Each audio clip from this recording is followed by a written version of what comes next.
Bonjour, ici Daniel Lambert, psychologue. Aujourd'hui, septième des 9 pièges dans lesquels il est facile de tomber lorsque nous avons des enfants difficiles.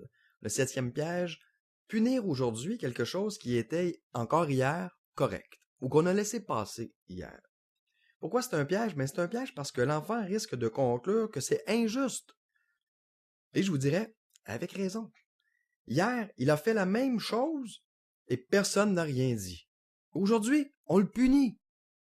Nous savons tous qu'un des problèmes avec les enfants qui font beaucoup de crises, c'est qu'ils ont tendance à voir beaucoup d'injustices partout. Nous ne voulons pas en rajouter, surtout que quelqu'un qui se sent victime d'injustice risque de faire quoi? Eh bien oui, une crise. Alors c'est quoi la solution? Ben encore une fois, la solution, c'est de choisir nos batailles.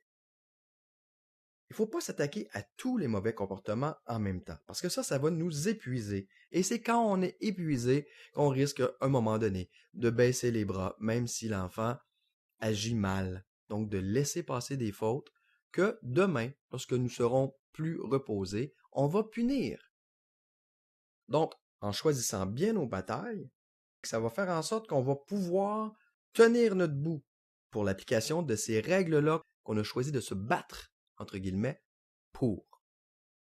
Donc, on choisit quelques règles que nous ne laisserons pas passer. Et sur ces quelques règles-là, on tient notre bout. C'est l'enfant qui doit les respecter. On ne baissera pas les bras.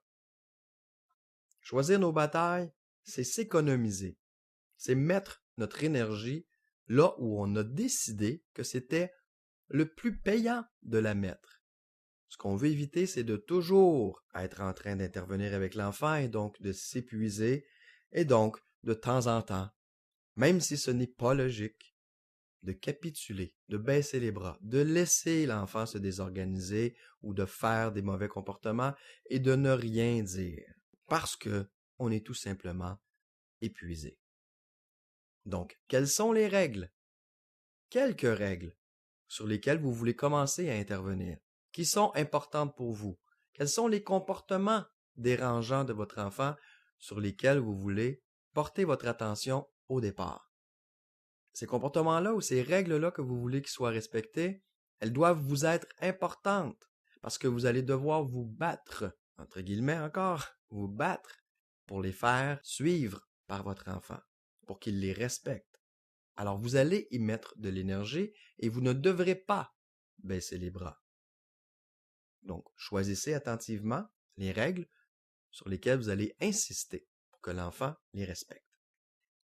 Si vous sentez le besoin d'aller plus loin avec votre enfant, je vous répète que j'ai écrit un guide pratique complet, une méthode en 10 jours pour vous aider à faire cesser les crises de votre enfant.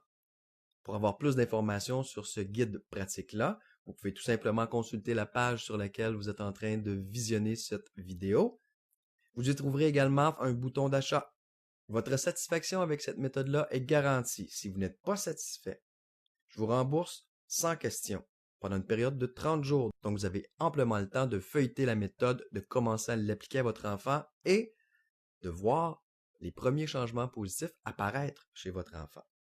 Alors ici Daniel Lambert, psychologue, qui souhaite pouvoir vous aider à retrouver cette belle harmonie familiale que vous méritez tous.